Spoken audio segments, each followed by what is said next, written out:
नमस्कार, सुलगता सवाल देख रहे हैं और मैं हूं आपके साथ दिव्या सिंह। पश्चिम बंगाल में हुए कोलकाता कांड ने देश भर में आक्रोश पैदा कर दिया। कई अलग अलग राज्यों में इसको लेकर विरोध और प्रदर्शन देखने को मिला। पश्चिम बंगाल में जिस तरह से लोगों का गुस्सा फूटा, उसने ममता बनर्जी को बैकफुट पर ला दिया, उनकी सारी हेकड़े निकाल दी। वही मामले की जांच कर रही सीबीआई ने ऐसे खुलासे किए हैं जिससे ममता सरकार की नींद उड़ी हुई है, क्योंकि मामले में ममता की पुलिस और उनके नेताओं पर गंभीर आरोप लग रहे हैं। कई टीएमसी नेता पर गिरफ्तारी की तलवार लटक रही है। इन सब के बीच अब जिस तरह से सुप्रीम कोर्ट ने ममता सरकार को कड़ी फटकार लगाई है, उसके बाद ममता बनर्जी का मुंह उतर गया है। पहले से ही परेशान ममता को समझ में नहीं आ रहा कि मामले को कैसे शांत करें और अपनी कुर्सी को कैसे बचाएं। कोलकाता कांड को लेकर सुप्रीम कोर्ट की फटकार और ममता बनर्जी की हालत पर तमाम तरह के सवाल सुलग रहे हैं। कोलकाता केस को लेकर क्यों सख्त हुआ सुप्रीम कोर्ट? सुप्रीम कोर्ट ने कैसे लगाई ममता को फटकार? ऑटोप्सी रिपोर्ट देखकर सीजेआई चंद्रचूड़ हैरान क्यों? कोलकाता कांड में छिपे कितने राज? इन सवालों ने सियासी पारा हाई कर दिया है और ममता बनर्जी की टेंशन को बढ़ा दिया है। पहले तो डॉक्टरों ने ममता बनर्जी को चेतावनी दी और अब सुप्रीम कोर्ट में सुनवाई के बाद बड़ा फैसला ले लिया है। सुलगता में आगे बताएंगे कोर्ट ने क्यों लगाई ममता को कड़ी फटकार, रिपोर्ट देकर कैसे हैरान हुए सीजेआई चंद्रचूड़। लेकिन सबसे पहले बात दूसरे अस्पतालों पर कसने वाले शिकंजे की। कोलकाता कांड मामले की जांच का दायरा बढ़ता नजर आ रहा है। सुप्रीम कोर्ट में इस केस और वित्तीय गड़बड़ियों के मामले को लेकर सुनवाई हुई। इस दौरान अदालत ने कहा कि पश्चिम बंगाल के दूसरे मेडिकल इंस्टीट्यूट्स भी जांच के दायरे में आ सकते हैं अगर यह पाया गया कि राज्य में एक तरह का गैंग काम कर रहा था। Chief justice DY Chandrachud, justice JB Pardiwala और मनोज मिश्रा की बेंच ने मामले की सुनवाई करते हुए कहा कि जांच का विस्तार करने में वो झिझक नहीं दिखाएंगे। एससी की बेंच ने कहा कि सीबीआई अपनी रिपोर्ट राज्य सरकार के साथ साझा करे ताकि डिपार्टमेंट आरोपियों के खिलाफ एक्शन ले सके। बता दें कि ये वो लोग हैं जिन पर हत्या और वित्तीय गड़बड़ियों से जुड़े मामलों को छिपाने की कोशिश करने का आरोप लगा है।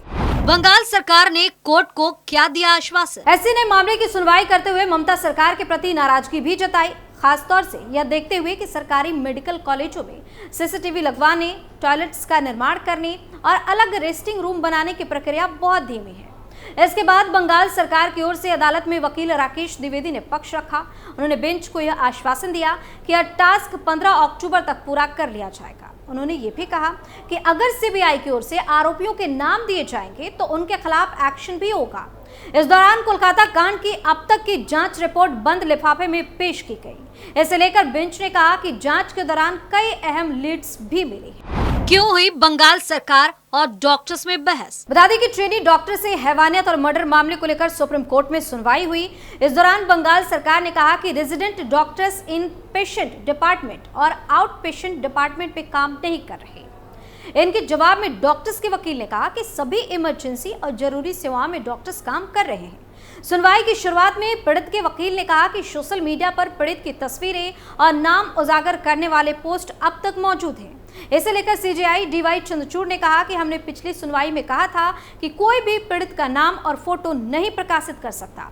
अब यह कानूनी संस्थाओं का काम है कि वो इस ऑर्डर को लागू करवाएं। वहीं सुप्रीम कोर्ट ने बंगाल सरकार के उस आदेश पर भी कड़ी नाराजगी जाहिर की, जिसमें सरकार ने कहा था कि महिला डॉक्टर्स को नाइट ड्यूटी में न लगाया जाए।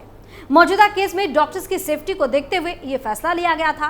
अब मामले की अगली सुनवाई 14 अक्टूबर को होगी। इस दिन सॉलिसिटर जनरल तुषार मेहता को नेशनल टास्क फोर्स की जांच पर रिपोर्ट पेश करनी होगी। क्या चश्मे में फंसी महिला डॉक्टर के कत्ल की गुत्थी? ऑटोप्सी रिपोर्ट देखकर क्यों हैरान हो गए सीजेआई चंद्रचूड़? कोलकाता कांड के 2 महीने बाद भी मामला सुलझता नहीं दिख रहा है। रोज नए सवाल सामने आ रहे हैं।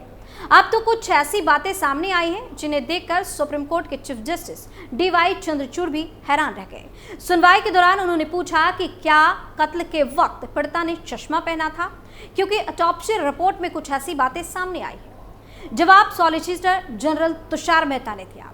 बता दें कि जब चीफ जस्टिस ने पूछा कि ऑटोप्सी रिपोर्ट में कहा गया है कि आंख में चोट चश्मे के कारण लगी है, लेकिन क्या पीड़िता ने उस समय चश्मा पहना था? इस पर सॉलिसिटर जनरल तुषार मेहता ने कहा कि फॉरेंसिक रिपोर्ट कहती है कि चश्मा किनारे पर टूटा हुआ पड़ा था। हालांकि सीबीआई सूत्रों का कहना है कि आरोपी ने रेप से पहले डॉक्टर की बेरहमी से पिटाई की, उसके चेहरे पर इतने वार किए कि उसका चश्मा टूट गया। रिपोर्ट में कहा गया है कि चश्मे का कांच उसकी आंख में धंस गया था। लेकिन सबसे बड़ा सवाल जूनियर डॉक्टरों की वकील ने उठाया। उन्होंने कोर्ट को बताया कि कत्ल के बाद वहां स्टेट मेडिकल काउंसिल के लोग पहुंच गए थे। आखिर उनको कैसे जाने दिया गया, उनका इस केस से क्या वास्ता है, इस पर सीजीआई ने तुरंत कार्रवाई करने की बात कह दी। कोलकाता कांड में आखिर ये देवाशीष सोम कौन? इस पूरे मामले में दूसरा सवाल देवाशीष सोम को लेकर उठा। याचिकाकर्ता के वकील फिरोज एडुल्जे ने कहा कि देवाशीष सोम की भूमिका अब तक नहीं जांची गई है। वह नॉर्थ बंगाल लॉबी के करीबी है और मलय चटर्जी और कॉलेज के प्रमुख के करीबी भी है।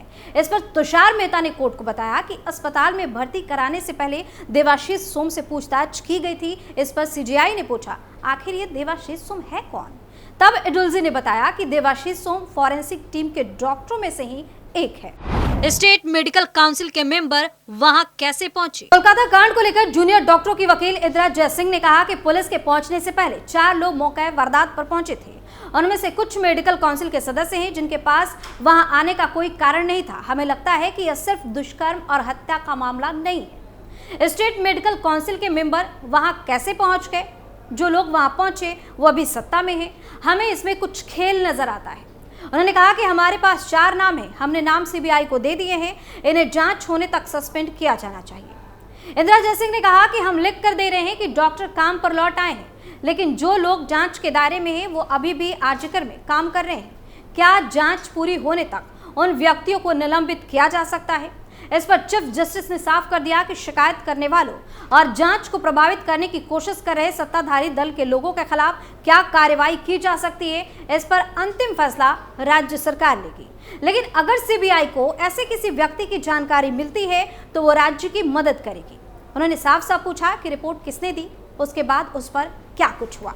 जूनियर डॉक्टरों ने क्यों फिर से शुरू की हड़ताल? कोलकाता के जूनियर डॉक्टरों ने कल यानी 1 अक्टूबर से अपना अनिश्चितकालीन हड़ताल फिर से शुरू करने का फैसला किया।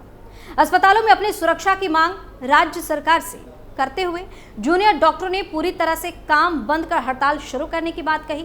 कहा जा रहा है कि जूनियर डॉक्टरों के हड़ताल पर जाने से अस्पतालों में मरीजों का इलाज प्रभावित हो रहा है। वहीं पश्चिम बंगाल जूनियर डॉक्टर्स फ्रंट ने कहा, हम आज से काम बंद करने के लिए मजबूर हैं।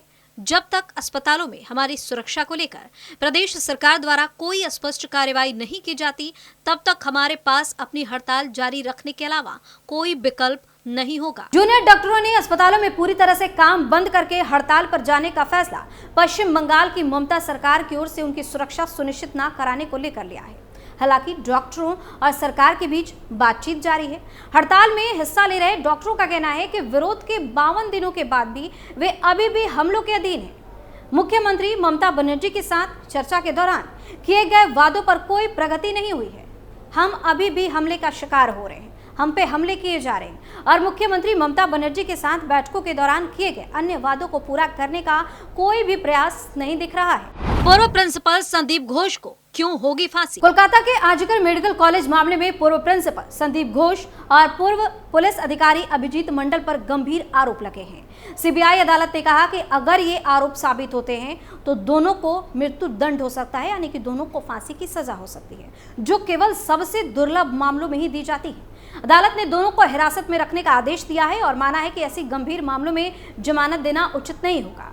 सीबीआई इस मामले में साक्ष्यों को नष्ट होने और अन्य गड़बड़ियों की जांच कर रही है, जिसके बाद मामले में खासतौर पर पोस्टमार्टम प्रक्रिया में अनियमितताएं पाई गई, जिसके चलते डॉक्टर अपूर्व विश्वास से 4 बार पूछताछ भी की गई। दोनों आरोपियों के वकीलों ने आरोपों को गलत और कानूनी प्रक्रिया के उल्लंघन का दावा किया है। बता दें कि आजकल अस्पताल में देह व्यापार का धंधा चलने से लेकर यहां ड्रग तस्करों तक के सक्रिय रहने की बातें भी हो रही है। संदीप घोष को लेकर मेडिकल कॉलेज के पूर्व डिप्टी सुपरिटेंडेंट अख्तर अली ने दावा किया था कि संदीप घोष तो अस्पताल से बायोमेडिकल वेस्ट और मेडिकल सप्लाई की तस्करी बांग्लादेश में भी करते थे। तो कोलकाता कांड को लेकर हर रोज नए नए खुलासे हो रहे हैं। वही चारों तरफ से घिरने के बाद अब ममता बनर्जी पूरी तरह से परेशान हो उठी है। एक तरफ सुप्रीम कोर्ट ने कड़ी फटकार लगाई तो दूसरी तरफ डॉक्टर फिर से हड़ताल पर चले गए, जिसके बाद ममता बनर्जी की हालत खराब हो गई है। सुलगता सवाल में फिलहाल के लिए इतना ही। देखते रहिए कैपिटल टीवी। नमस्कार।